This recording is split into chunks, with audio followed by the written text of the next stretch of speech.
Okay, and we are live. Okay, I'm just gonna check. Hang on a little bit. Make sure that everyone, if you could hear me, give me a thumbs up. So I know you guys. We've got people coming in, flowing in right now. Give us some hats. Give us some likes. So I know you guys are present with me and Joanne right now. I will be bringing her on very, very soon. But first thing first, hello everyone. Hello to the people who are viewing it from this part of the world. It should be 9:30 for me, 8:30 for some of you guys, maybe in Indonesia, and around the region. I just saw Patricia come on. Hey Pat. So nice to see so many of you guys. And I also know that a lot of our American friends and friends from all around the world, Young Living family is just jumping in on to view this. So very, very quickly, my name is Kai. If I've not met you before, hello. And I'm based in Singapore. So we started this series this week, celebrating Gary. And it's just a very simple idea. It's been 2 years since Gary has left, and I think all of us have many stories, many things that we miss about this great man. And the idea was just so simple, to bring together a bunch of people that have worked alongside with him, have traveled with him, have watched his greatness, been in his presence, and really just to share these stories. Stories are so powerful because it's not just something that's made up, it's real, it's emotional, and it's able to help us, especially those of us who've not met Gary before. It's able to help the people begin to connect to what Young Living is about. Because if you don't already know yet, this is not one of your normal essential oil company. You probably think that we're a little bit crazy, but there's a good reason, because of the guy who started it all. He's got great vision, he's got great foresight, and you're gonna hear all about it through tonight. It will be Joanne, and we've already had a couple of sessions with different people like John Wetton, Nikki Davis, Todd Lauren Walker. These are incredible people that shared their stories with us, okay? So I hope that if you're new to this entire series, please scroll through the page, look out for these interviews. They are such gems. You will love it. Just love playing it and just hear these stories, okay? Now, tonight's guest, okay, I'm super excited to have her live with me. So for once, somebody is in the same time zone as me. Before that, we had all the Americans. So on a very, very formal note, she is one of the Royal Crown Diamonds, one of our top leaders in the company. But also on a very personal note, um, she's someone I call my silver sister. So we have a little silver sisters group because in 2012, when we got to travel for our silver retreat, some of you might have already seen it on my Facebook post. Are you gonna go back That today? What happens is it's tiny back then. It's like 30 people. We get to do rafting with Gary. He makes breakfast for us. So we get to just have intimate, close sessions with Gary. And Joanne was right there. So I remember her as that feisty young little girl. Well, it's like she's just, I'm always watching how she's just like closely following Gary with her camera, ready to take pictures, ready to write notes. She's always well prepared because she has such a hunger to learn from this guy. I think you will hear more stories from her, but I think when she realized how powerful the Young Living essential oils are, she realized that this man has tons of formulas, secrets, legacies that she must learn. And one of the most amazing things that I've always felt is Joanne is very city girl, a little bit like me, yeah, Hong Kong, Singapore. But she's just completely fallen in love with farm life.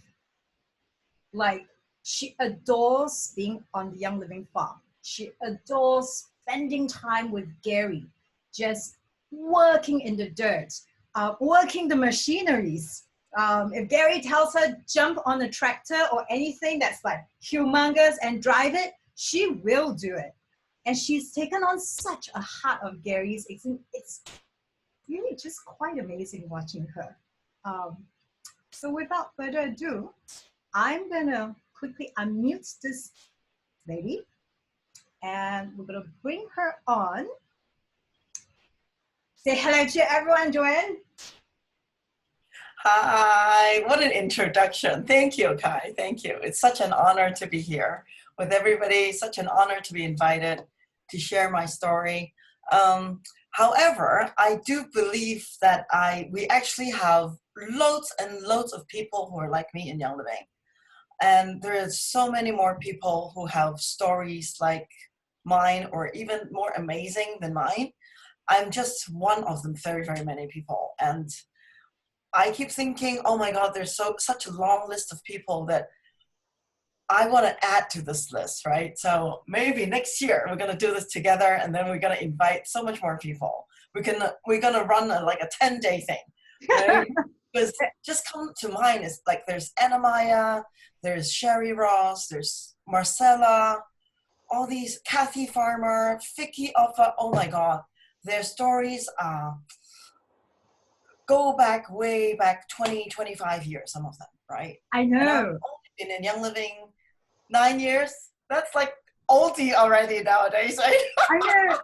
In fact, I had to say that. I mean, all the speakers asked me, like, where do you pick us? I'm like, that's so hard to tell you guys, because if I tell you guys, I'm like, I got all these lineup, all these wonderful people that you mentioned, right? I would love to go on and on and on with this series. And like you say, it's like we can talk forever, just these stories. But I do have to say that for the first group that, like this very first time that I'm making this happen. And like you say, maybe next year we'll do it together. I'm quite sure that there was a very perfect divine reasons for this group. Yeah, because the names, I told the speakers, names just came so easily, and you guys just jumped on board and said, yes, so ready. And it just flowed in terms of, I didn't even really pick the dates for you guys. You guys kind of like just flowed in so nicely. And when I look at it and looked at the lineup, I just love it. Yeah. Joanne, I know you've prepared tons of pictures, slides for us today to give us like a visual, like really see what life was like around Gary. So I'm going to pass it on to you so that you can just get rolling. Okay? Okay. All right. Thank you so much, Kai. So it's really interesting how I've been watching the past 3 days. I know those people pretty well. Like I know John, Todd, Lauren, Nikki. Really, they're really, really dear friends of mine too. So it was really amazing to see their side of Gary. And I'd like everybody to, after today and probably tomorrow, because I know Kai has a surprise for all of us at 12 noon, Asia, Hong Kong and Singapore time. I don't know what time that is in the US, but after you've tuned in, I really would like you all to find the common ground of what everybody said, right? Because when I was listening on, I was like, oh my God, I was going to talk about that. Oh my God, I'm going to talk about that. And there's so much similarities between every single person who has interacted with him. The most amazing thing is I think everybody felt very similarly, loved by him as much as feeling like the only person in the room, right? I think all of you have heard that so many times this week already. So because people who've heard me talk know I can talk nonstop for 2 hours. And I was just talking about Bloom the other day, and I was just gonna unboxing the Bloom, and it took me an hour. I talked about so many other stuff. So I will share my screen. I've prepared a little video that I showed a few times over the past 2 years after Gary has passed. And I've shown it at a presentation in China when we opened it there. I showed it last October in the Philippines first anniversary, and I don't remember where else I've shown it. Originally I made it in Chinese. Now there's a subtitles. I'll share screen first, okay? And let's just start with this story about Gary Young, okay? I think a picture speaks 1,000 words. Before I start talking about him, I would like to let the people who don't actually know Gary see a little bit of where he came from and how Young Living started, okay?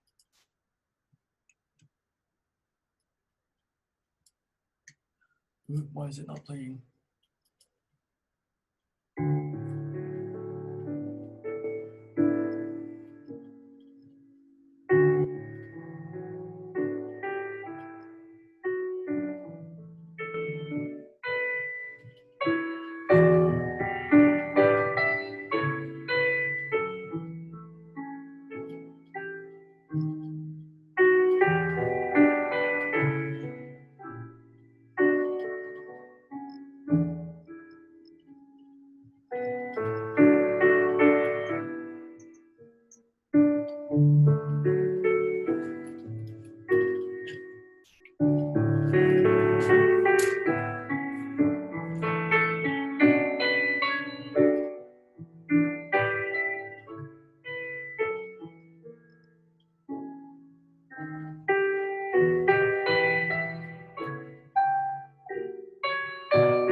Okay, all right, so I made this video 2 years ago, and I've looked at it 1,000 times because I have to put like subtitles in the beginning in Chinese, and then I have to put subtitles in English when I made it for Philippines last year.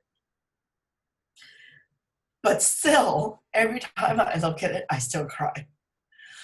I think from how you've all heard the people who've talked about him in the past few days,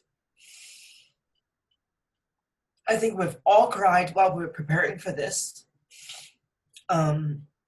Especially yesterday, Lauren was saying how she doesn't actually cry that much. I think you've all sort of get a feeling of how big an impact this person was to all of us. So I'll start by showing you the kind of impact that he had on me. I've got prepared some videos that I took. These videos I took at my Silver Retreat 2012. I joined Young Living in 2011. The first time I met him was in the Singapore opening in 2011. Yes, 2011, October, right, Kai? And that's the first time I met Kai. It was outside the Singapore old office, and we were all standing there with Francis Fuller, Patricia Gui. All of you are listening in now, and there was Kai, there was Sheena, there was Fee Bowie, and Nigel, and I remember we were very excited. We were putting oils on, and at 9 o'clock, if I remember correctly, or 8 o'clock sharp, everybody was very excited. They're all saying, "Oh, he's coming, he's coming, he's coming." And I remember the door of the elevator opened. I don't know if you remember that, Kai. He walked out in his black suit, red tie. And that was the first time I knew what the word gratitude meant. I had this overwhelming feeling of gratitude because the products that he made saved my life, saved my daughter's life. You know, all of those I can talk another 2 hours about, but that was the feeling that I could feel. And I remember wanting to tell him and thank him how the products have impacted my life. And since then, I have seen so many people who fly all the way from Hong Kong, from Asia, to go to convention just to thank him, just to let him know that the products that he made has helped them so much, so tremendously. And I'm sure a lot of you who are listening in now have the same feeling. Anyway, so this was my Silver Retreat, and I came into Young Living not knowing that it was a network marketing company. I got my first check not knowing why they sent me money, okay? And when I knew that it was the network marketing company, I was like, okay, whatever, it doesn't matter. As long as the products are good, I'm still gonna tell my friends about it. And very quickly I became silver. And then I was invited to this thing called Silver Retreat, and they paid for me to fly over, and my flight was like delayed, and I couldn't catch the flight. I was supposed to arrive like 2 days later. It was a Friday night, I remember. It was a Friday night, and the whole thing ended on a Sunday, like lunchtime. My flight was late, and they were gonna push me until I can only arrive at Coeur d'Alene on Sunday. And I put my foot down at the airport, and I really made them put me on the next flight. And I made it there just in time to this welcome dinner. I remember I changed my clothes in the car. I put my makeup on in the car, and I got there just in time. And the reason why I'm telling everybody of the obstacle that I got there is because Young Living, I found out that Young Living, it's a personal growth journey. And whenever there's a chance for you to have a personal growth opportunity, you will be met by obstacles. If you give in to those obstacles and not get out of your comfort zone and not push through, you won't grow. This is something that Gary has taught me, and I've realized it from his behavior. So anyway, I'm gonna start the video, this one. So I entered this place, and I saw this guy. Of course, I met him already because this is already the third time I've seen him. So Singapore opening, 2011 October, and then convention. and then Silver Retreat. This was 2012 August. So I know that he was Gary Young, okay? And he was yes, please. Just go and pick up the empty ones on the table and bring them over.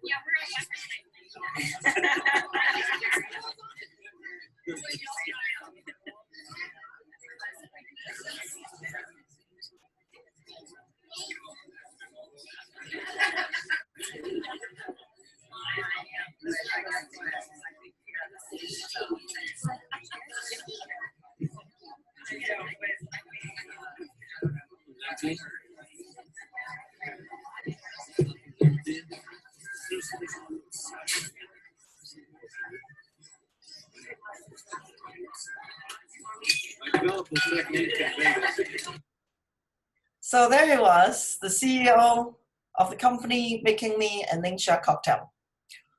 And then this was the next morning.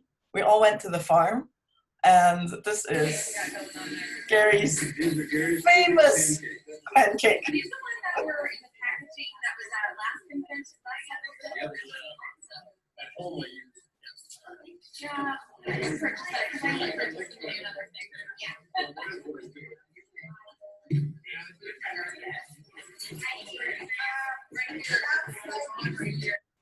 So I wasn't surprised when he was making cocktail and making pancake for us. You know, this is the einkorn pancake that you've been hearing so much about in the past few days. And coincidentally, I actually prepared these two videos before this Monday. So I had no idea that everybody else was going to talk about these einkorn pancakes, okay? So, but before I arrived at Silver Retreat, I had been studying this guy for a long time. So I wasn't surprised when he was making me drinks and making us breakfast. Because I know this is a guy that would get himself into the dirt and do everything himself first. And that's something that I also have learned. He's really impacted me on that. It's because I have since realized that if you want to be a good leader, you got to first go in and do it first. You cannot, not even being a leader, I think just being a person. I think he has been such a good role model that if you want to be a good person, if you want to be productive, you got to jump in and do it first, regardless of what everybody else thinks, whether there's anybody else who's doing it. And so you're always going to be. So I started being the first person to do everything. And then somehow people would follow, right? And it's just really phenomenal. And I thought you guys would enjoy seeing him make pancakes. All right, okay. And this, Kai, you probably remember, was he brought us, instead of putting us in boardrooms and hotel rooms, he brought us river rafting. That was the first year that he brought silver leaders out to river raft. There were 38 of us. We were the smallest ever Silver Retreat group. The year before us, there were 100 people because Patricia was in that group. And our group was the smallest because we were the first year that you had to make silver three months in a row in order to qualify. And there were 38 of us, I think. And in the river, halfway through, there was a tree falling down, blocking our way. He jumped off. He brought his chainsaw from inside his, not boat, the raft. And you would probably have heard Jared talk about this too. He pulled out the raft, the chainsaw, and we were like, who brings the chainsaw to river rafting? Apparently, he actually scouted the river the night before, the day before. So he knew there was a tree. So he knew that he had to remove the tree. And it was the first to jump in and remove that tree. And everybody just followed. So see, he's the guy who does everything first. And I thought this photo was amazing because this was taken in Ecuador in my gold retreat. It was the first time I was in Ecuador. And this was taken, and I remember when we got there, they set out chairs for us to sit. And there were like stools, benches, and then there were chairs. The chairs were in the front. So obviously you could tell that they set out chairs for Gary and Mary and maybe the boys and maybe the executives. But when we got there, Gary sat on the side. And we were supposed to watch the children perform. Gary sat on the side. He insisted that he didn't want to sit on those main chairs. He insisted that he would call us the distributors. These are for the distributors. You sit here. And we're like, no, Gary, you sit it. No, it's okay. I can watch from the side. So he was sitting on the side. And when he was watching the children perform, you can tell from his face how fulfilled he was. I'm a little bit lost of words. You could tell that he felt so satisfied is not the word. Maybe it's fulfilled. So full his heart. Because you probably heard that Nikki on Tuesday was talking about how he built the school, why he built the school, and what the school is about. So I'm not going to go through that anymore. But because of what Nikki said, I decided that this was a really good photo to show everybody. This was the kind of love, because Nikki showed the photo that he was congratulating one of the kids graduating. But this was the photo when he watched the children perform. And I don't remember whether I shot this photo or John did, but I thought it spoke 1,000 words. And he was so humble. And you could see that everybody was lining up thanking him. Although he didn't speak a word of Spanish, but you could see how grateful the people were, the kids and the parents, because if it weren't for him, his vision, those children would not have the privilege to be in the school. And how he treated the teachers in that school. I can talk for an hour about the Young Living Academy and what it has done, but I think this photo really speaks a lot. And oops, what happened to the photos? Ooh, okay. Well, obviously this is not, well, anyway, I'm just gonna, these photos are just prompts for me so I can remember what to say. So this photo was taken in 2013 Winter Harvests. That was that time, I think. Okay, so I went up to St. Mary's, and Gary wasn't there, because back then we didn't have the distillery in the Highland Flats. So everybody who has to harvest goes to St. Mary's. And so I spent 3 days in St. Mary's, and then I realized that Gary was actually in Highlands, cutting trees, harvesting trees. So I thought, okay, I'm gonna spend half the time there too. So on the Wednesday, at lunchtime, Marcy, who actually cooks for us, and it's in the same kitchen where Gary was cooking the icon pancake just now for Silver Retreat. So I was in St. Mary's farm, and at lunchtime, and Marcy said, who wants to go to Highland? So I raised my hand, like, I'm going. And so, okay, wait outside the door in half an hour.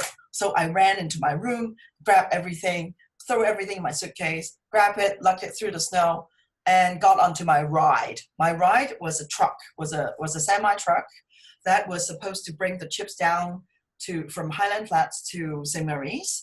And I rode in that truck in the snow and the dark for, I think, 4 hours. And when I got there, it was this tent, everybody was having dinner. I'm gonna cut the story really short, and then fast forward the next morning at breakfast, I walked up to Gary, and this was already, so, okay, the first time I saw Gary was was Singapore opening.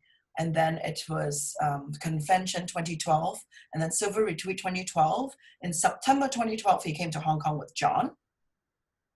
Just for 2 days, he taught a workshop. Oh my God, I have to tell that. He taught a workshop, there were about 30 people. And then at night, he insisted on doing a business talk. And I told him, no, don't do a business talk. Nobody's gonna listen to the business. And he insisted on doing the business talk, and there were 5 of us, okay? There were 5 of us in that business talk. And he still talked, but eventually, obviously, it went to a product thing. So we had this privilege of just being there, 5 of us with him. And September, and then that was the next year in January. This was January 2013, yes. So I already know him, and he already knew me. So at breakfast, I walked up to him and I said, Gary, I came here to learn from you. Can I follow you around today? He looked up and he said, sure. But I've got meetings today, so maybe tomorrow. Tomorrow, you come to me at breakfast. So tomorrow, I came to him at breakfast. That was Friday already, okay? I said, Gary, I'm following you around today. He goes, okay, wait for me in 5 minutes at the back. Okay, so I ran out there in 5 minutes. So I think it was 15 or whatever. So I ran out there. I didn't know whether he meant the inside of the back door or the outside of the back door. So I ran back and forth to make sure that I didn't miss him. And eventually it was outside of the back door and he was getting into his semi-truck. So I ran to him. He asked me to get in. So I got into his truck with him, just the two of us. I think it was just like 8 o'clock in the morning. I don't remember what time it was. It's really early. And he told me he was saying something, oh, I'm going to get the from, I have no idea what he was saying because he has a really thick accent. So I just kept quiet in the car. And he was talking on the phone. He was telling me stories about him. He was talking about how he was going to sponsor this football game. And then he was talking to me how he can't speak Spanish. He can only say like hola and something very simple that he has already been living in Ecuador for 5 years. And he was like really, really humble guy. And I wasn't overwhelmed. I was just really treasuring that time being with him. And I honestly did not have a lot of questions because a lot of the product questions I could already find by myself. So I was just sitting there listening to him talk. And then I found out that he actually was driving the semi to this parking lot kind of looking thing to pick up a bulldozer. Okay, so I got off and he started driving this bulldozer onto the semi and he started chaining his wheels. And I just stood there and watching him and I was like, is there anything I can help you with? He goes, oh, get out of the. So I opened the thing, I'm like, is this what you want? So yeah, so whatever, right? Okay, so he got the bulldozer into the truck, onto the semi. We got back to the car. We got back onto the truck, and he said, after driving for like 15 minutes, he goes, well, I'm gonna let Joanne, you're gonna have to drive the bulldozer down to the farm for me later on when we get there. I'm like, what? No, I'm not gonna do that. And he goes, there's just two of us here, it's just you and me. So either you drive the cat down to the farm or you drive the semi into the farm. You choose. And I said, you just told me that you don't let anybody drive your semi. And then he said, well, the bulldozer it is then. So I sat there and I'm like, okay, it doesn't seem like you can say no to this guy. So I just sat quietly. Okay, I said, okay, whatever. But know that I've never driven in the snow and I've never driven outside of Hong Kong. So I'm not sure if you want me to be driving that bulldozer. He goes, oh, it's very easy. It's easier than driving a car. Okay. So we got there. I got off the semi. I got onto this bulldozer and he taught me, and it was really easier than driving a car. So here I was driving the bulldozer down the highway in Highland Flats in the snow in the middle of winter.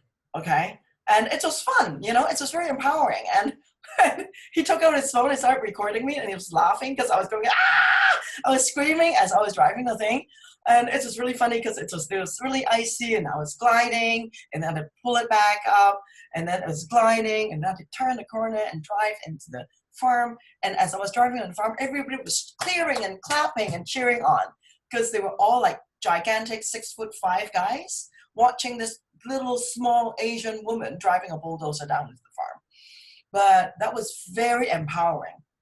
That was so empowering that I was ready to take on any big machinery task in the next 9 years of my Young Living career.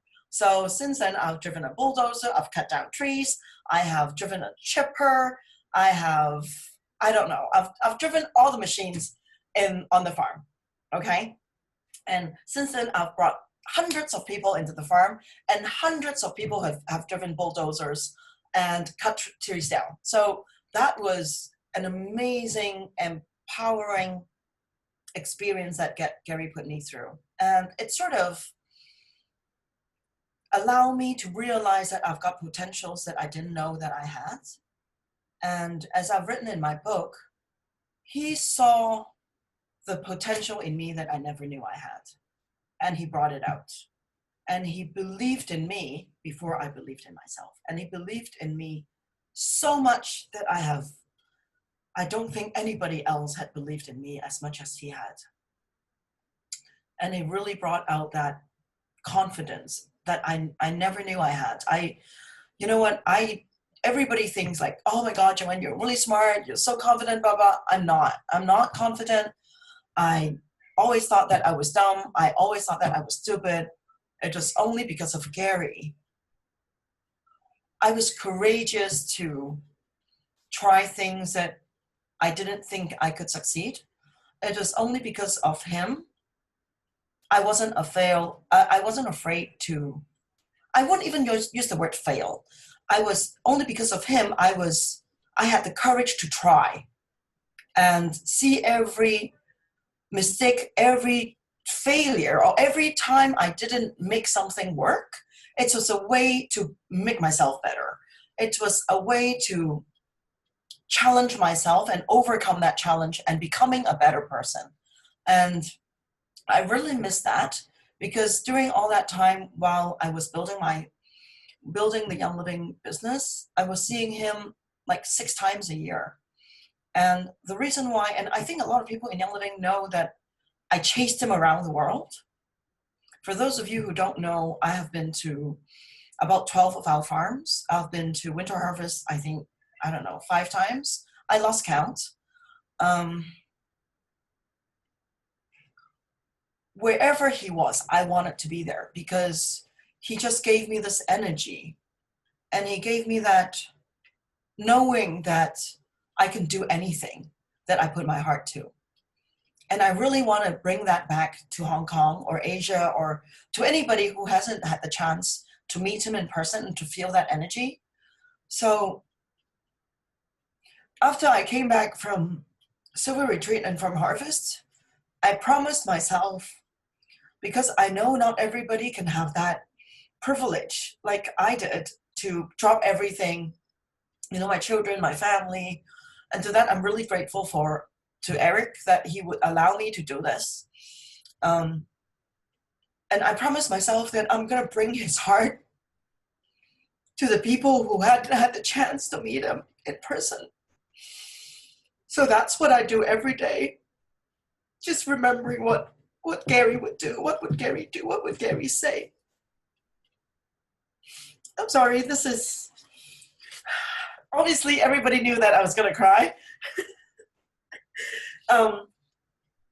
So anyway, so that was the story of my winter harvest, that I drew a bulldozer. And he actually offered for me to drive his semi, but I said no. And also another thing is, you also need to know that he's a person that would never say no to you. Like when we opened Hong Kong, so that year was when the year that he decided that we're going to open Hong Kong. 2013, November was the month that we opened. In fact, the week that I went to Winter Harvest was the week that Tyler Williams landed in Hong Kong. I decided I'm not going to meet Tyler, I'm going to Winter Harvest. Anyway, so, all right, let me show you the next photo. Oh, this photo. This was taken in Singapore, and I don't remember what it was. He was there, and I remember he was there. I was going because we were so close. I don't know if Kai remember what this event was. I can't remember what it was. And this was in a business meeting, like all the builders meeting. And I remember I was already diamond. So this must have been 2014. And I remember Gary has this thing that he calls out to people without letting you know. And he was like talking about sharing our products, how moving, how helping people about it, blah, blah, blah, blah. And it's not really about, meeting quotas or getting commission. It's about sharing. It's about helping people. And then suddenly he goes, Joanne. I'm like, what? And I stood up very quickly, like a good student. And then he said, tell everybody your secret of success, one word. And then I said, love. Literally, this was my face. I was like, huh? Love. Love for the products, love for the company, and love for the people, even for the people that I do not know. And he smiled and he nodded and he goes, yes, that's what's exactly the answer that I was looking for. And this is what builds our company, he said. This is what built our company, and this is what built our business, is the love for the people, and even for the people that you don't know, and knowing that you will have something that can help them. It's what drives this company. And so this was the message that I wanted to bring out. It's about the love. And Gary is always about the love. And when you see him, you will know what I mean. But what you can do now that he's not here, you can look up videos of him that he's talking. When he's talking, you can just really, really feel it. Like there's so many different stories that I could tell, but I've decided on the ones that I'm sharing today. And this was 2015 Winter Harvest. And I think, Kai, this was probably the one that you were with us, right? And Gretchen was here. And I remember that Gary came in on the second day, or we were all standing there at the entrance of the tent. And Gary came in and everybody was greeting him. And he was talking about how he's going to be teaching Raindrop in Croatia. Yes, this was January. Oh no, this is December 2015 or something, or 2014, I don't remember. And then he said, this must be December 2014, because he said, I am going to teach Raindrop in Croatia in March, as he was walking into the tent, and we're all standing there greeting him. And then he pointed to me and he goes, Joanne, you're coming, right? And I looked at him and I go, yes. And in my mind, I was like, I don't even know where Croatia is. How am I going to go to Croatia? And why do I want to go to Croatia? But I did go to Croatia that year. And anyway, the point was, I think Gretchen was about to make crown around that time. I don't remember what rank that she was going to make. And we were saying, and I was telling Gary, I said, Gary, Gretchen nearly made crown last month. And then, you know what, in any other business, because my father is a businessman, and in any other business, you would expect the owner to go, oh, well, cheer on, keep going, you know? No, you know what he said? He said, well, if you can, so we were sort of like all a little bit disappointed, going, yeah, she nearly made it, but she didn't. But you know what he said? He said, if you can made it once, you can made it again. And next time, you're going to make it. And that was so encouraging. Instead of saying, oh, what a pity that you didn't, he said something like, he said it without a doubt. Like it just came out of him that, oh, if you can make it once, you can make it again. That was such an encouraging and non-judgmental and loving way to encourage somebody. And that really stayed with me for until now.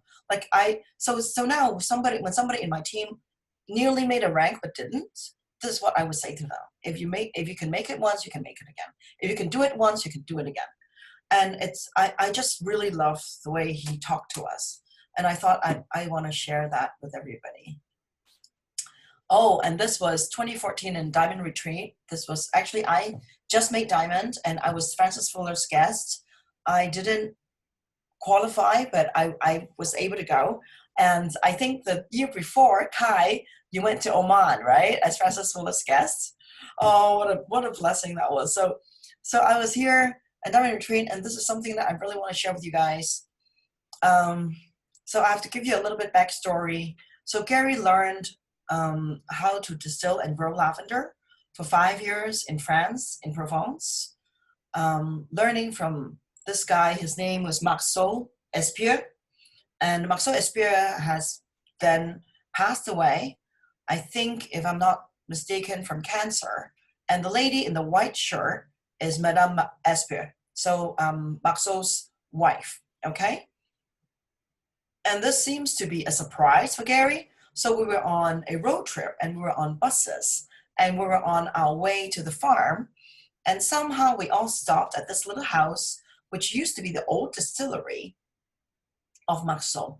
And so Gary used to sleep there and learned how to distill.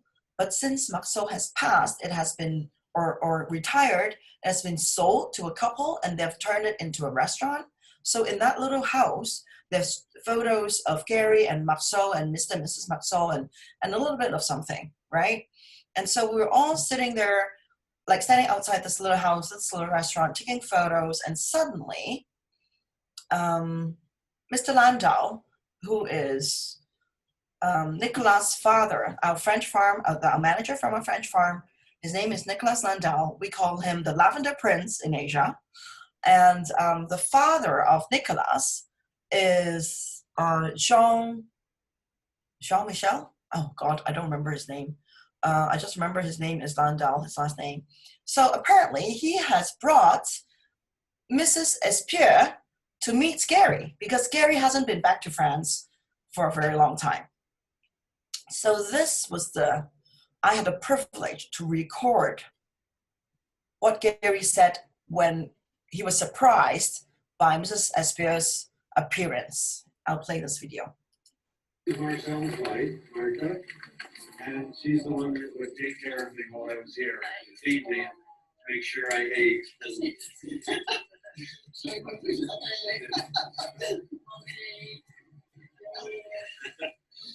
Wash my clothes, iron my clothes. She was my mom. So you can see, so they're standing there talking for a while. And you could tell that Gary couldn't speak French, and Mary was the one who was translating. And you could see their exchange, how close they were, how grateful Gary was, and how happy Mrs. Espier was to see Gary. And Gary was saying how she's like a mother. She would iron my clothes and wash my clothes and cook for me and take good care of me while I was here. And I studied in Switzerland. I went to school in Switzerland back in the late 80s and early 90s. I have been to France multiple times back in the 80s, and this was probably back in the late 80s and early 90s. And this was probably when he was there, it was the early 90s, right? And I know French people. They don't talk to people who speak English. When I went to France, I had to speak either French or Chinese. I had to pretend that I couldn't speak English. Otherwise, they wouldn't speak to me, because they sort of look down on the people who speak English. And so I was standing there wondering, what happened to this? What did this person do that can have this impact on a small little French couple that they would treat him like his own son? And after that, we traveled on to the farm, and you were there too, Kai. Yes, you were also there, Kai. And remember how they have this makeshift stage, and we were all sitting down, and all these French people, I think they were like the Lavender Grove Association chairman, the ex-chairman of the distillery, blah, blah, blah. I don't remember the names. And all these Frenchmen sitting there on stage, and Nicolas was translating, and Gary was talking. And I saw in the Frenchman's eyes, every single one of them had admiration, gratitude, thankfulness, and love for Gary. And a lot of these people were much older than Gary, so you could tell that they were from, I don't know, they looked like they were in his 70s and 80s, okay, while Gary was in his late 60s, I think. So what did Gary do to allow that growth of relationship and admiration and appreciation and love from these arrogant French people? And what did he do so that they would teach him their life secrets from their family? What was this man? Who was this man, and what did he do? And how did he do it, right? I was so impressed. And it was that love and that truth and that honesty and that authenticity and that humility that really made him so special, and that he could learn from the French so that he can bring us the best and the purest oils, right? And this was the thing that I really wanted to show you. And I could only share with you from a video because I don't think my vocabulary is enough to express what I want to say now. And I hope by throwing in different words and showing you a video, I'd be able to show you that, because this man is way more than any vocabulary anybody could have invented. Words could not describe even the smallest, tiniest little part of how I'm feeling. And I'm sure Kai feels the same way. And anybody who has met him or anybody who was on that trip with us know what I was talking about. So I thought that was really nice, really, really good, really cool to share. And then the next video was he got this harvester, this antique harvester from, that's the guy's name, Jean-Michel. He is, I think, 5th generation lavender grower. He obviously was like best friends with Gary, and he obviously only spoke French, but he had loads of admiration for Gary, and he knew that Gary loved antique machines. So he bought this in an antique sale and a auction, and he modified it so that Gary, you can use it to harvest einkorn. And this is our einkorn field in France. And I just wanted to show all of you that he showed us. He was so proud. He was so happy. And he was so proud. He jumped onto the einkorn machine and he showed us. And after he showed us, he said, who wants to try? And Kai was like, me. And Kai, so I was like 2 seconds slower than Kai. So Kai went on, and then I went on after Kai. It's just great memories. It was great times. So I'll show you how Gary harvests einkorn.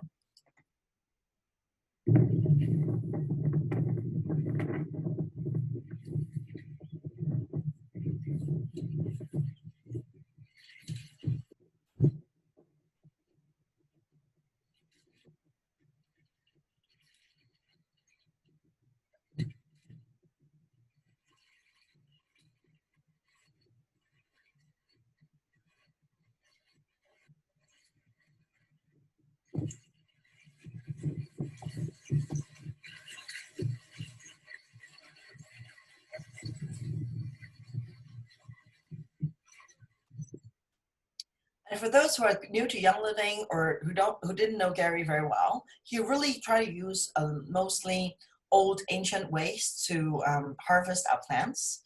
Or, for example, in our lavender farms now, we use sheep as natural weed, weed killer, weeding, to do the weeding of the farm, because the sheep would eat the weeds, but they won't eat the lavender. And they would also, the side effects was they would also naturally fertilize the soil. So that's actually what we do in Young Living. So this was actually the way that we're harvesting einkorn in France. I think they probably have another way to harvest it in the US, in Tabiona and in Mona. But this was what we were doing. And it was just really cool to see him do it. And he really enjoyed every time to show us how to use all the machines. All right, so all of these are a little bit like chop up, because I just have all these ideas that I wanted to show everybody. And this was in, I think it was the same year. It was the Global Leadership Cruise. This was in Santorini. And back then, I think it was 2015, the same year. And back then, selfie stick was not very popular, and we're all doing selfie. And they actually called me the selfie queen of Young Living, because I was actually the person who started all these selfie things in Young Living. So we'd be like taking a lot of selfies, and we started doing the selfies back in that trip, the previous diamond retreat trip in France. So I think this was the same year. And Gary just bought a selfie stick in Santorini, and he was fidgeting with it. He was learning how to take a selfie. It was really funny. And this was Jacob who was holding the selfie stick, because he couldn't really figure out. I was standing there watching him. So I took this photo. So I was standing there watching him. So he's like, how does this work? How does the selfie thing work? Like, I don't seem to be able to put, like, he didn't even know how to switch the fat camera. And it's just really, really cute. So I snapped this photo. I actually later on, I made a copy and I framed it and I gave it to him. I'm so glad I did that. And then when we were going back down to the cruise, when you're in Santorini, you have to take this little boat back to the cruise from the shore. And I was in the same boat with Gary, because we had to walk down this donkey trail. I actually wrote it in my book, and Gary and the two boys ran down really quickly, and I ran after them. And Mary was left behind, and Eric walked with Mary. And so we were on the same boat together. And, you know, in the first generation selfie stick, they didn't have the Bluetooth clicker. They had this this thing that you have to plug into your phone, and they had an adapter that would adapt an Android phone or an iPhone onto it, and he was trying to put the adapter on with the clip, and then but the phone kept falling off, right? And I said to him, I said, no, this is not how you do it. You don't need this adapter. This is for an Android phone. You use an iPhone, you just have to clip it this way. And it goes, oh, so that's how it works. I see. And I remember he was so cute. It was like a little kid. And he was so happy taking selfies on the boat. He was really testing out his thing. It was a really, really sweet memory. And it showed you how eager he was to learn, even at his age. Like, I mean, he's not really good with computers, and he's not really good with, he also wasn't really good at spelling, actually. If you were in Young Living for a long time, you would see that a lot of his presentation had typos in them, but it didn't matter because it was the information that was important, you know? And I just thought this was really a really cute photo to share. And that was really some really sweet memories. Okay, so fast forward, I think this is 2016. Everybody has told you about the snowmobiling experience, and obviously I had a snowmobiling experience with him too. So this I was really waiting for you to come in to tell us this one. So I actually prepared this, as I said, before Monday, but I actually only put this last photo that I was sitting with Gary in it. I didn't put in the rest of the photo, but I decided, since everybody talked about the snowmobiling and nobody really had a photo of the snowmobiling from the beginning to the end, so I figured I'd put him in. And because I was actually a bystander. So, all right, let me tell you how this came about. So we were at Winter Harvest. It was a January. So we were at Winter Harvest. I don't remember which year. I think it was 2016. Yeah, it was 2016, because 2016 convention was when he injured his hand and created a whole slew of medical processes for him. So this was 2016, January. And we were at Winter Harvest. And the book, oh, by the way, I have this book here with me. I'm going to show it now, and then I'm going to show it later. This book, this is Mary's book about Gary. This is the second edition. And I'm going to show it again later on. All the photos that I made from the video, I got from this book. And so Mary just came out with the first version of this book. And we brought a bunch to Winter Harvest to be signed by Gary. And when he was signing the book for us, I was saying that, by the way, after Idaho, after here, we're going to fly down to Utah. We're going to have a meeting with corporate, because we were having a lot of issues in Hong Kong. So we had to have a meeting with corporate. And he said, oh, when are you arriving? And I remember it was like a Saturday, it was like a Friday. And I said, oh, we're arriving on Sunday, and we're going to meet at corporate. We have a meeting in corporate on Monday. And he goes, oh, why don't you come to my ranch? Come to Tabiona.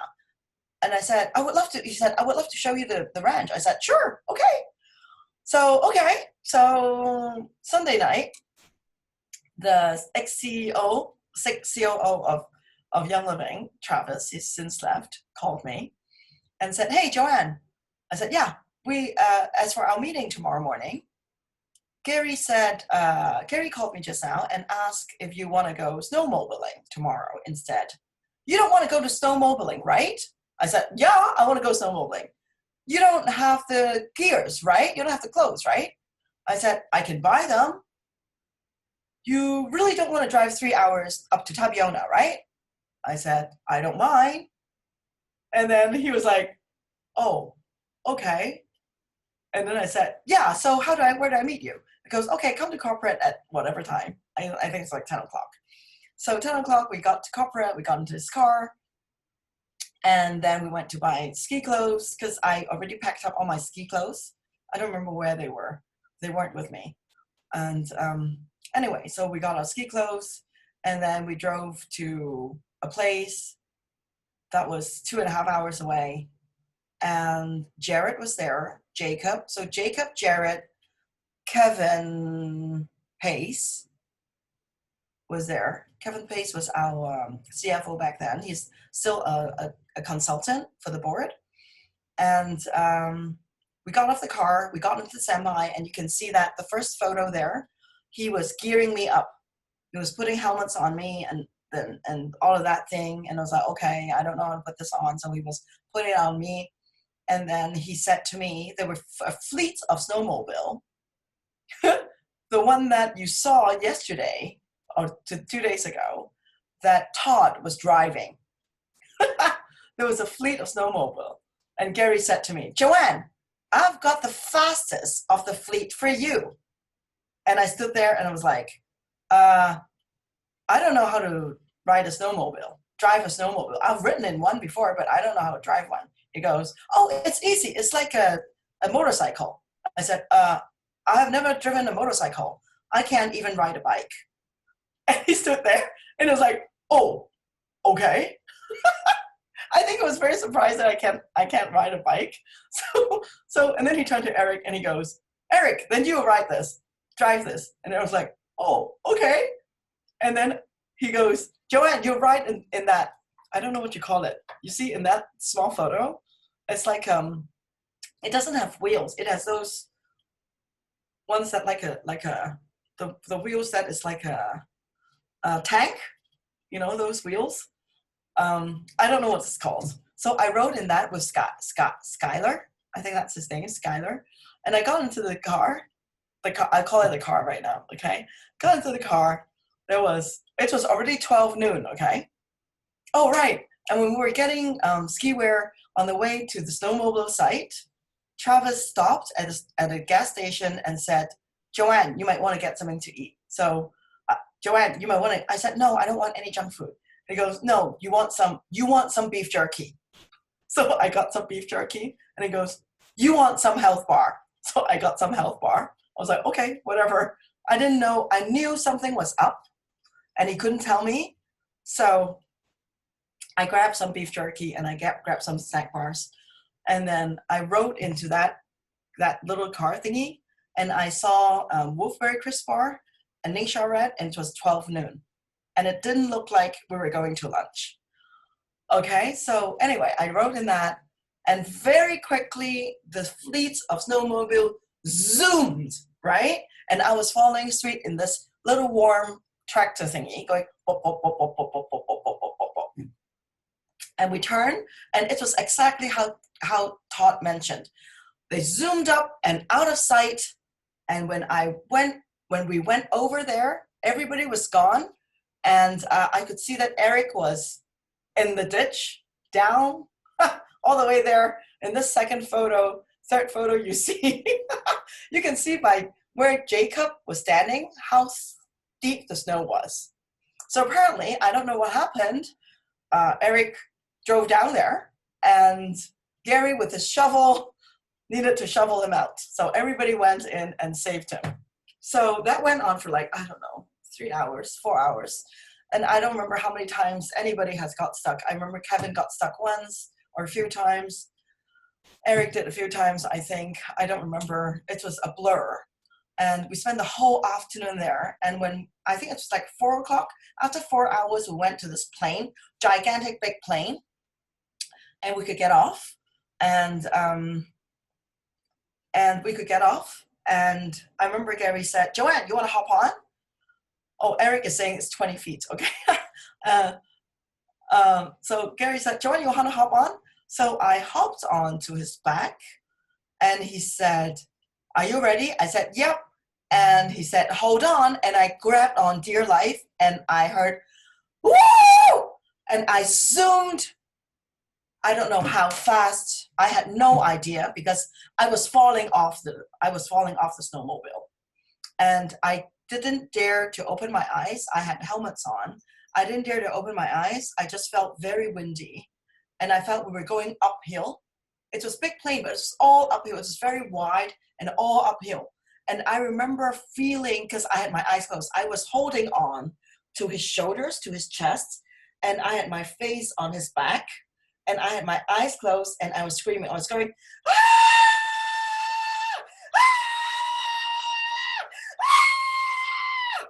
For I think 5 minutes. And I knew if I let go, I would be dropped off, and I don't know where I would end up being. And I remember hearing him laughing and was laughing so hard. And I remember feeling that the snowmobile jumped up and came down. And I just screamed and screamed and screamed and screamed and screamed and screamed until we stopped. And he was laughing throughout that whole time. I think he was having more fun than I was. I had no idea where we went, but it was exhilarating. Yeah. Okay, so, and then we went back out. Maybe we went in, maybe it was like a 2-hour coming in and a 2-hour coming back out. So, okay, after that, we came back out, and the third photo in the snow was we were about to go out, and Gary fell into that ditch, and he hit a rock, a gigantic rock. So he was the one in the red in there, and Jared was the one in blue, and Skylar is the one in the khaki red jacket, okay? So he got in, and he couldn't come out. I remember they were all expecting him to come out, but he couldn't. So Jared went in, and Skylar went in with a shovel, and somehow they brought him back out. And I heard, because Skylar was the one who was driving the little car that I was in, and I heard Skylar say, "Oh, Gary hurt himself." He couldn't really walk, but he could drive a snowmobile. So I thought, well, maybe he's okay, you know, he could still drive a snowmobile. And so we went back out there, and it was all flat. We had to ungear. Is that how you say it? They have to all park the snowmobile back into the trailer truck, and we have to take off all our gears. And because the tractor car thingy was going so slow, by the time we got there, everybody was ungeared, right? So I took off my helmet and put it, and then I didn't see Gary. And you know how you always see Gary, right? When there's action, when there's work, when people are tidying up, you always see Gary. But I didn't see Gary. Something was up. I looked around and I said, "Where's Gary?" And Jared said, "He's in this car.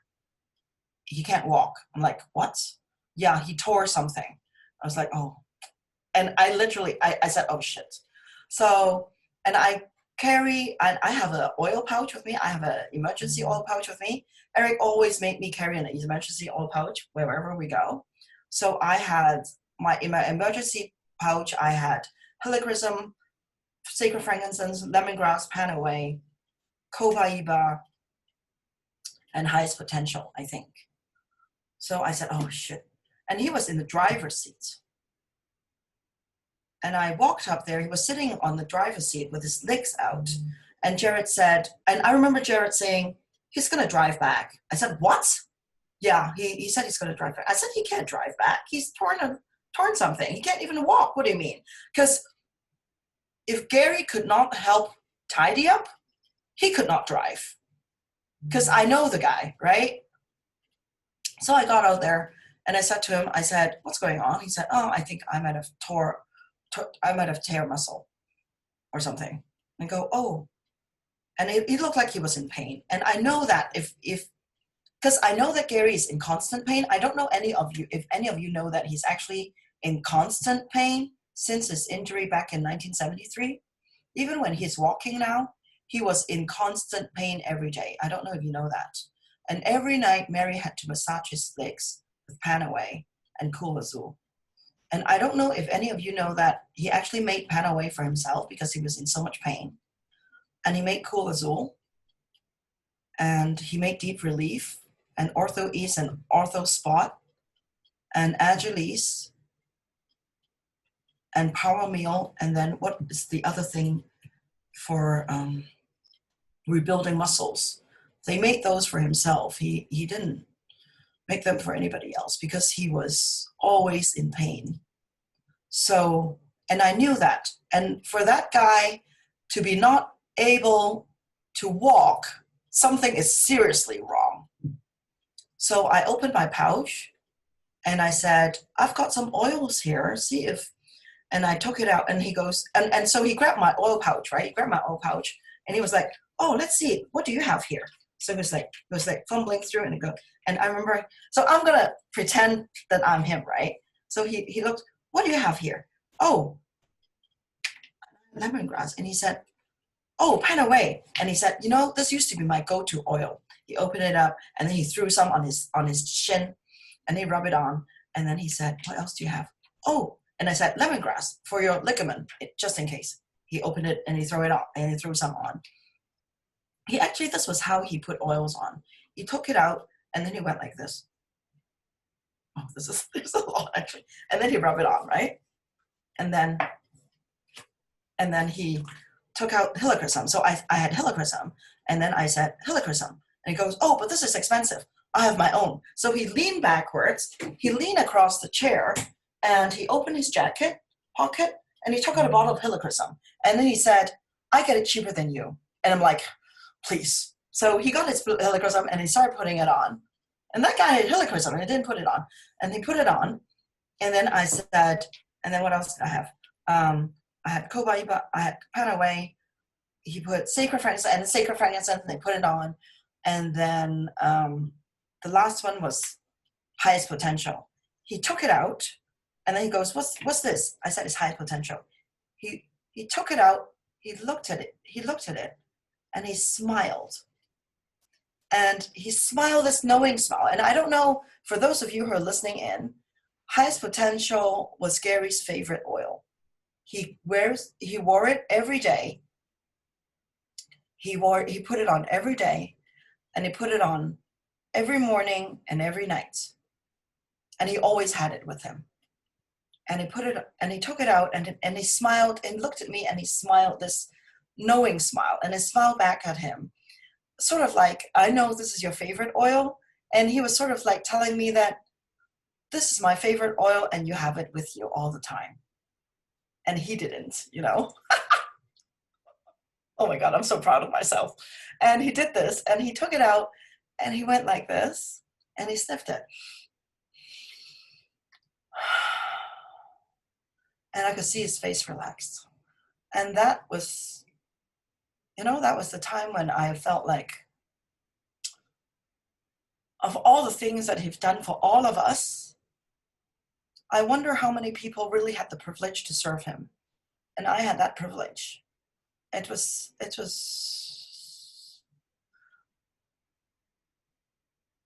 I don't know what to say. I think you guys get it. So anyway, and then I said, after you've put all the oils on, and he said, oh, I'm already feeling better, right? And I said, but still, you're not driving. You have to let them drive. He goes, but I'm okay. I goes, no. I said, you're injured. You can't fire me, so you have to listen to me. And they don't want you to drive either, but you can fire them. So they're not telling you this, but I am. And he goes, okay. So I looked at Jarrett and I go, Gary's not driving. Come pick him up. Put him next to the chair, like to the next to the driver's seat. And they ran over, and then they had to carry Gary on their shoulder and bring him to the other side of the car. So that was how bad he was, right? So anyway, we drove back down. He said, Joanne, come to Tabiona with us. So I went to Tabiona with him, and that was the last photo. And I don't know where everybody else was. They must have left or something. I don't know where everybody else was. Kevin was there. Jarrett was there. I don't know. So it was just us. And maybe they were staying the night. I don't know. It was just me and Gary and Eric and Jacob. And he was standing there. He was like limping, but by now he could walk. And he was sort of limping. And he was like, Joanne, you got to look through this. I want to bring I'll bring a tour. I'll bring you to look around. I'm like, I can walk. You don't have to bring this tour. Sit down. I said, you just injured yourself. And then he goes, you have to look at that room. You have to look at that room. So I went to the room, and there was this mural on the wall. Oh, I should have shown that photo. With a guy dressed like Gary, pulling with horses and pulling logs out of the woods. And this house, this Tabiona, this ranch, everything was there when Gary bought it. So that mural was already on the wall when Gary bought the house. But that mural looked exactly like Gary. It was amazing. Anyway, so I brought myself a tour, and then I went on, and then I sat next to him, and I said to him, and I thought, I really want to do something. He's in so much pain. And I said, hey, you know what? Oh no, I actually didn't have cobaiba with me back then. I didn't have cobaiba in my bag. And I said to him, hey, you know what? If you have cobaiba, maybe I can make you can I say this? You can say whatever you want to say. telling a story. So I said, oh, you know what? If you have cobaiba, maybe I can make you a morphine bomb. Because I'm sure he had, like, because I have frankincense and helichrysum in my, like, I have frankincense and balsam fir in my bag. And he goes, oh, you know what? I have a better idea. Go to my bathroom and find a bottle of frankincense and helichrysum and bring it out. And go to the fridge and take out, let me think, 60 ml, I think.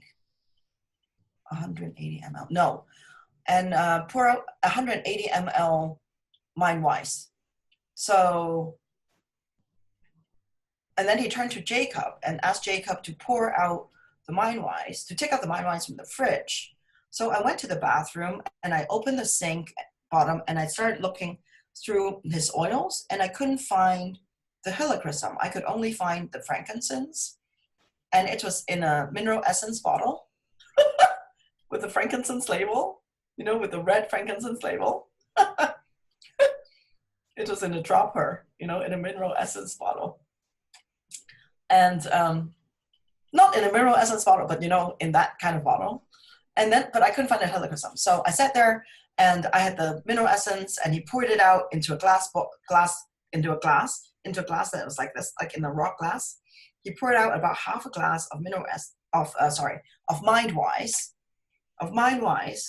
and then he took the bumper of the bumper bottle, and he squirted like I think 3-4 squirt into the Mindwise, and I said, "Hey, I couldn't find the helichrysum, but you know what? I have a bottle here, and my bottle was new, and I was gonna open it."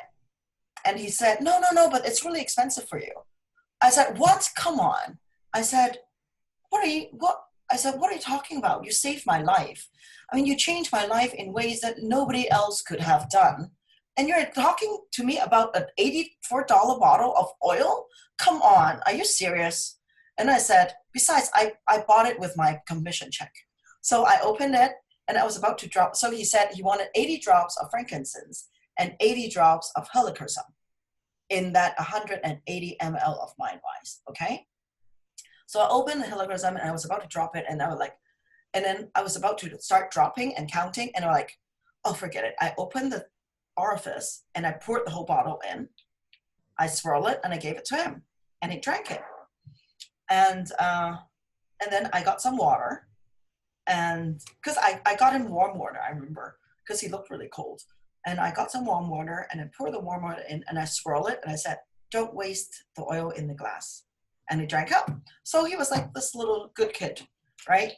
And I felt I really wanted to be able to serve him again because that was such a privilege to be able to help him because of all the things that he's done for us. So anyway, and then I took the photo over there. And I think that was the last solo photos that I've taken with him. Yeah, how long have I been talking?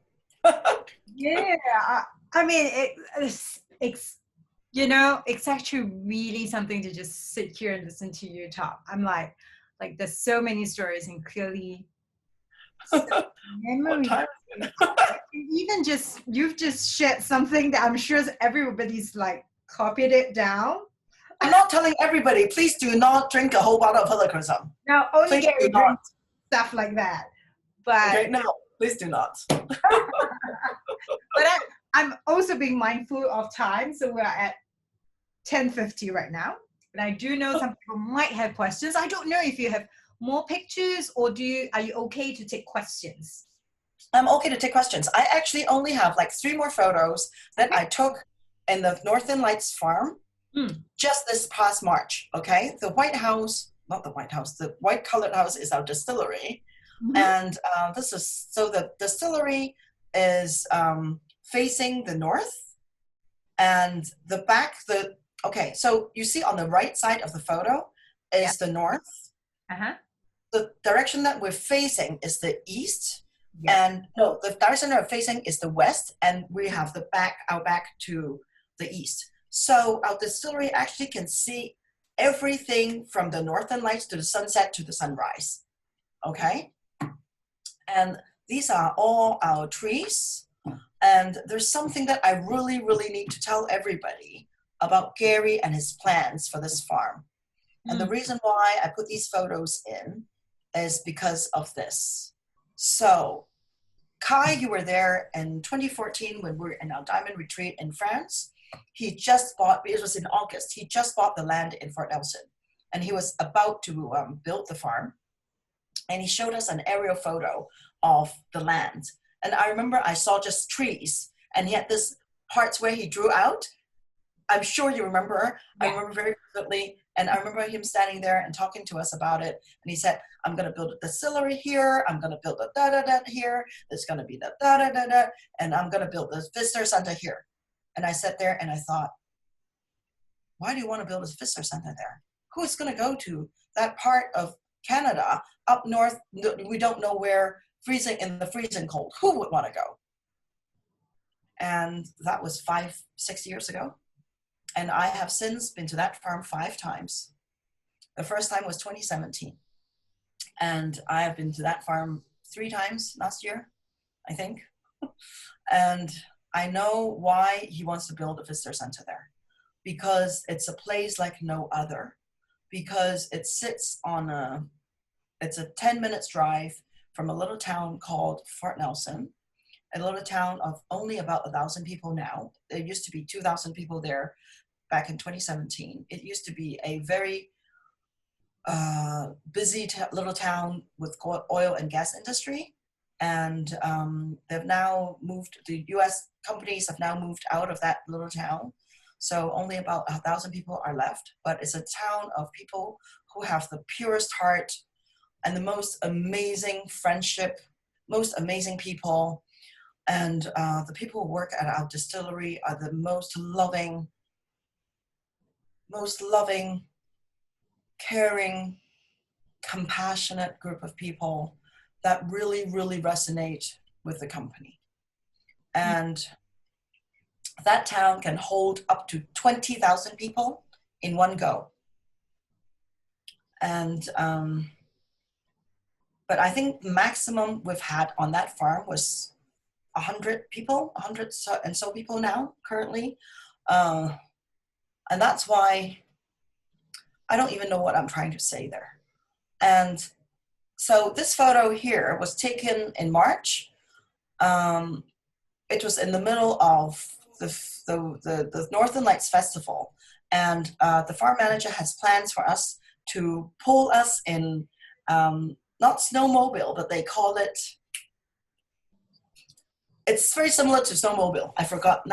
Suddenly I forgot the name. So they pull us in sleds in the middle of the night. And know that this photo was taken, I think, at 1 o'clock in the morning, okay, or 2. Mm-hmm. And they put us out in the total darkness, and we could see all the stars in the sky. And they built a campfire for us to wait for the Northern Lights to come out. And I took this photo. Our naked eyes could not see the lights. But when I took this photo, I could see the lights, the Northern Lights. And in this photos, we could barely see the Northern Lights. And that bright spot in the middle of the photo is our distillery. So this photo was also taken in the middle of the field. And can you imagine the energy of that field where it absorbs Northern Lights even when your eyes cannot see them? And when your eyes can see them, it would be very similar to, sorry. Oh, shoot. I wanted to go back and show you that other photo. How do I? So this one. So this was when we can see it our naked eye. And I actually did not filter this photo. This was the original of the photo. I did not have to filter it. I did not have to adjust any of the lighting or the brightness. This was physically what we saw. And you can actually, in person, you can actually see more purple and red. So this was the place that Gary wanted to build a visitor center. Because a lot of people who would love to see the Northern Lights, or people who actually did not even know about Young Living, could go there and see the Northern Lights and immerse in that amazing field of energy, of the loving energy of the black spruce trees. And I can talk about black spruce all day long, like I did a workshop on black spruce, so I'm not going to do that now. And you know what? Young Living, it's a corporate company. And back then, and now, if we want corporate to build a visitor center, we have to give them a reason why. And last year I was talking to Corey Howden. Actually, Lauren and Todd talked about them yesterday. Corey Howden is the farm manager of the Northern Lights Farm. And last year, I think it was October, I was talking to Corey on the phone, talking about the Northern Lights Festival. And I said to him, hey, did you know that Gary wanted to build a visitor center on the farm? And he paused for a second and he said, yeah, the blueprints, Mary gave me the blueprints last week. She said that the blueprints were in Gary's desk. It was something that he never finished. And I am hoping that you can finish it, Corey. So I made a promise to myself. I'm going to help bring people to the farm so that we can show corporate that it is worth investing a visitor center over there. Just like, and I didn't know if you know that, back in the days when Gary was still here, when he wanted to build a farm, he actually used all the money in his own pocket to build farms. The money that he earned from Young Living, the salary that he earned, he built the farm with that money. He didn't actually needed any approval because it was his money. But now that he's not here anymore, we need approval from corporate to build anything. And we need to show them that it's worth investing in. And I don't know if any of you have heard that story about Gary building the Mona farm, the one at Salt Lake City, like next to Salt Lake City, our headquarters farm, the Mona farm where thousands of people go visit every year now from all over the world at convention, except this year. When he was building that farm, I'll tell you a little story, and I put that story in my book. I tell you a little story about that farm. And okay, let me try to rephrase myself. So for those of you who have been to that farm, you know that there's this little visitor center where it used to be like a museum, but now they've moved everything away. It sort of looks a little bit weird now. But there's a terrace outside the store, the product store. And one time, Mary was helping Gary build that farm, and they brought out sleeping bags, and they were lying there looking at the sky at night. And Gary said to Mary, I think this must have been 1990, I don't know, 25 years ago, 1995, something like that, 25 years ago. And Gary lay there in the little house and said to Mary, you wait and see. One day people will come from all over the world and see what we're doing because they want to know what we're doing. And you know what? So many people were there 25, 30 years ago, and everybody said that Gary was crazy. And this is the thing that Gary was like, if you say that I'm crazy, if you say I can't do it, I'm going to do it, right? That's just how he was. And so 25 years later, we flock all over the world to go see that farm. And I certainly hope that if we can manage to build this visitor center in Fort Nelson 25 years later, and I know I'm going to live to see that day because I'm only 49 and I plan to live until I'm 120 because I don't plan to be snowmobiling every day and risking my life. Now that Gary isn't here, nobody was going to push me to do things that will risk my life, although I might decide to jump off a plane next year and do skydiving sometime before I turn 60. And so I know that I'm going to live to see the day because I'm only going to be 74, 25 years later, that people will flock from all over the world to see this Northern Lights farm. And I want to be part of it.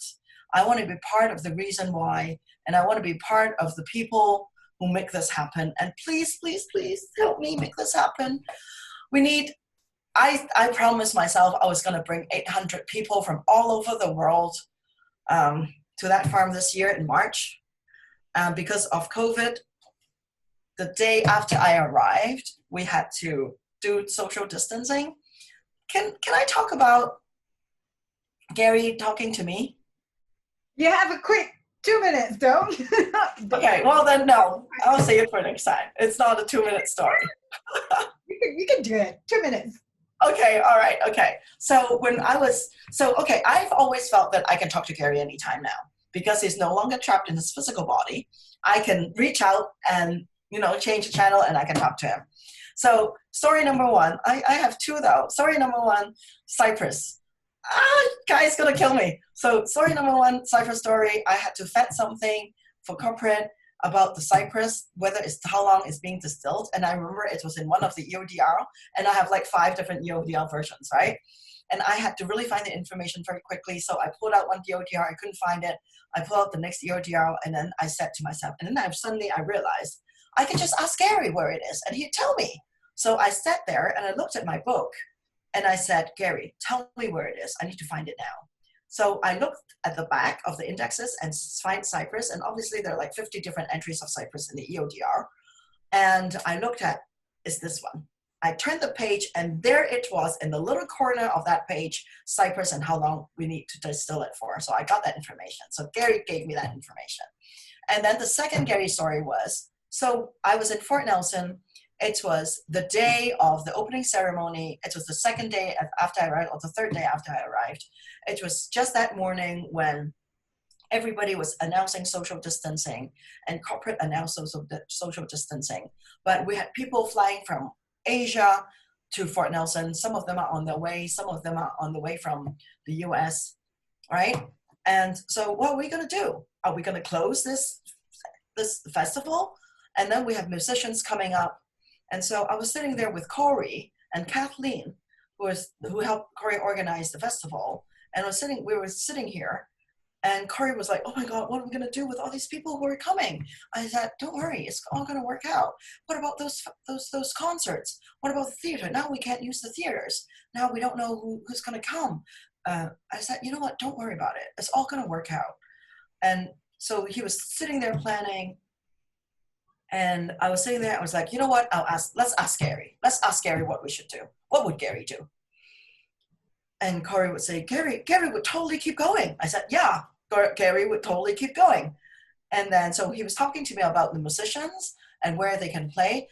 Maybe we can just bring the musicians into the distillery. Maybe we can just have the dance party in the distillery. Maybe we can just have all the performance in the distillery and all the classes in the distillery. I said, yeah, why not? Yeah, and the musicians on the concerts, I said, and then suddenly I could literally hear Gary's voice said, that's the kind of party that I like, in his voice. And I said to Corey, I said, Gary just told me that's the kind of party that he likes. He wants the musicians to be on the farm. What better way to distill oils than to play music to them, right? So that's what we did. We had the musicians in the farm, and it worked out beautifully. It was a cozy little thing. We had not at the same time over 50 people, so we stayed with the social distancing rules, and we had different times over the period of the week. Different people went into the distillery, and it just worked out perfectly. It was cozy, it was nice, and we had time meeting each other just like the old times when everything just started. So it was really beautiful. So that was the story that I wanted to say. So, yeah. And I do want to talk a little bit about this book. I want you to talk about this, yeah. Okay, thank you. And I put nearly everything that I've learned from Gary in this book. I don't like to promote myself. I don't want to promote this book, but Mary keeps telling me that I need to. I should. And Mary has actually helped me verify a lot of the stories, because the Ecuador story, how Gary started the farm, how Gary built this farm, how Gary built the Fort Nelson farm, how Gary built some of the things about how Gary started the Mona farm, they're all in there. All my winter harvest experience, all my experience on how I started, how the Young Living Hong Kong market started, the challenges that we had, how we overcame it, and all the things that I've learned from Gary, most of them I put in the book. So it's a very easy read. If you like, you can get it from Life Science Publishing. I just thought that it would be something that would help a lot of people if they really want to know about Gary. And I've got a lot of feedback from this book that it really helped them know Gary. And a lot of them now, after reading the book, understand why our products are so amazing. Because I can talk like all day and all week and about Young Living. But I was just going to say, I think people wanted to see a face. So, no, but, you know, a couple of thoughts crossed my mind. So first thing first, I want to say that, hang on, let me just quickly check on this thing. Yeah, so first thing first, I want to say that everyone, if you guys can get hold of Joanne's book, please do. I am very certain she has many more stories that she's not had the opportunity to fill us up tonight. And I can guarantee you, Joanne, a lot of people are actually just sitting here. Like I'm scrolling through the comments and people are like, yeah, we can sit here and listen, you know, we really can. But I also really think that it would be so powerful for them to have the book, read it, digest it, share it with their teams, and really get into that spirit of it. And Definitely. you know how, as you were describing that last story in distillery and hearing Gary's voice, I mean, it's like super vivid. Like I got the chills just listening to, even though you told me this on the day we were doing preparations. But what struck me was that this is the kind of life Gary always had, right? It's like, you know, things happen, things change all the time. It's not going to always be the perfect way that we want it to be. And then you were right there when it was just smack in the middle of this whole COVID thing unraveling. People didn't know what to do, musicians coming. How do we continue the celebration or do we not? And in all of this, I thought that was the perfect story because in all of that, that you knew his heart and that you knew how this is all going to work out. Like you guys are sitting there with Corey and you guys were like just facing it head on. Like, here's what we're going to do. And to even hear that confirmation from him, I thought that was super beautiful. And I also do want to say that Joanne really has a heart to make this happen. For everyone that's been listening, I saw Joanne's other video when you were actually in, you were on the farm. You did a live video. I don't know when exactly it was. I actually saw that live video when you were talking about building this visitor center. So I did catch as much detail at that point in time. And I do know that many people who have been to Winter Harvest, it's just something that you have to experience, right? And then once you experience it, you realize why he himself wants so many of us to actually be there in nature, be there with the plants and really feel this. I do have something else that I want to add to the harvest, is that the most amazing thing with Fort Nelson comparing to all the other farms that I've been to was that the close proximity to a town that can host so many people, that have hotels, that have restaurants, that have grocery stores, that have little places that you can actually cook and like live a life. Instead of, for example, Mona, it's like a 2 hours drive from everywhere, right? Ecuador, it's like an hour's drive from the town, or 2 hours, an hour and a half drive. Like every one of our farms is really far from civilization. And well, Mona is not actually that far. Mona is probably like half an hour, but still, it's quite far. But Fort Nelson is like 15 minutes away. And the most amazing thing that we've done is we've brought non-members with us to go see the Northern Lights. And they ended up being members because of that process that you're going to experience, you know, getting the floral water, seeing these people who love what they do, participating and stomping on the cookers, and spending a week together and experiencing the Northern Lights. You will not be able to resist these oils. You will not be able to resist why this camaraderie and this love, because you can feel it. And we can't put words into any of these feelings because it would be an insult to the feelings themselves, I think. So I urge you all to just, gather people, to rally up people to go see the Northern Lights. And you know what? Every winter when I was there, I've always seen it. And they have this amazing, oh my God, I can talk about it all day. But yeah, so bring your non-member friends. Bring your members' friends. And who knows, right? Maybe it's the Asian guys, this part of the world, that's going to make this little dream come alive. I'm waiting for people to actually see if they have questions, but I have one question for you, and it's perfect that you're being seen right now. I have one question for you. So I kind of like you to, I didn't even ask this of any of the other speakers, but because you spoke about how much, especially when we're doing preparation for this, you spoke about that moment when you sat the truck and you were really calling out to Gary and just talking to him. My question for you right now is, if Gary was right here, right now, and he had just one simple message for whoever is listening to this, what would that be?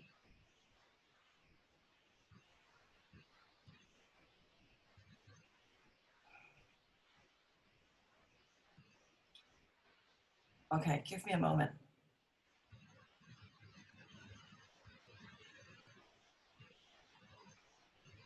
Well, he would tell everybody to keep oiling, keep trusting, and keep doing. I think it has a lot of meaning in it, what he said, because only through using our oils, we can grow. Because it's a really great tool for us to overcome challenges and grow ourselves. And when we have grown ourselves and when we do not go out and share, when we do not go out and get out of our comfort zone and action and do the things, we cannot be the best of us, Only through growing, only through doing, only through you doing it, you can grow. And the oils would be the best tool for you to help you keep moving and keep learning and keep growing and keep sharing. That's what he would tell everybody to do. Wow. Thank you, Joanne. I'm trying to catch my breath. Yeah, it's been an amazing week just listening to everyone. And it's amazing to have you with us on Saturday, telling us so many stories, and having us all just remember Gary. Remember how much he loves the farm. Remember how much he wants us to be all connected to this one source that he's always believed in. Yeah. Mm-hmm. So very grateful. I want to thank everybody who's tuned in, and I want to thank Kai again for doing this for the whole week and bringing us all in. We will need to keep doing it. If we don't do it, somebody else has to keep doing it, and everybody has to go to a farm. Everybody has to keep talking about the oils. Tell everybody about it, because you have benefited from it, and you don't tell your friends about it. You're doing yourself and them a disservice, and doing Young Living a disservice, and doing Gary a disservice. Yeah. Thank you for that. Well, thank you to everyone who's been, it's amazing just watching how many people have come in and streamed in from all over the world. People even from our Silver Sister group, I just coming in, listening. I think it's brought back a lot of memories for a lot of people, and it's helped anchored a lot of us again to just the whole purpose of that Gary has always had, and what this whole entire company is about. And like I said right from the beginning, I think if you guys don't know yet how different Young Living is as an essential oil company, get down to a farm. You need to get into a farm, and as Joanne would say, work so damn hard that you have the plants, you have the balsam fir, you have whatever it is in your underwear, you're sweating it out, and you would then have the first-hand experience that Gary has always wanted each one of us to experience. So thank you, Joanne, for doing this for us. All that precious time. Thank you so much. Thank you for all the people tuning in. It was supposed to close tonight, this series. But yeah, I guess spirit-led.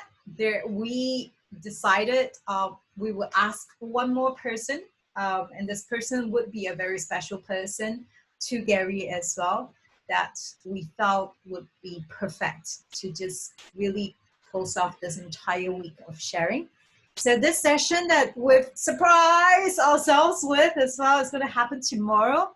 This is Singapore, Hong Kong time, Asian time, 12 p.m. We're going to do this one last interview series, tribute to Gary, live here on this Facebook page. So wherever you guys are at, please join us. And we would love to see you guys, talk to you guys, and have you be with us together again. So good night from this side of the world. Good morning to everybody else. We'll see you guys very, very soon.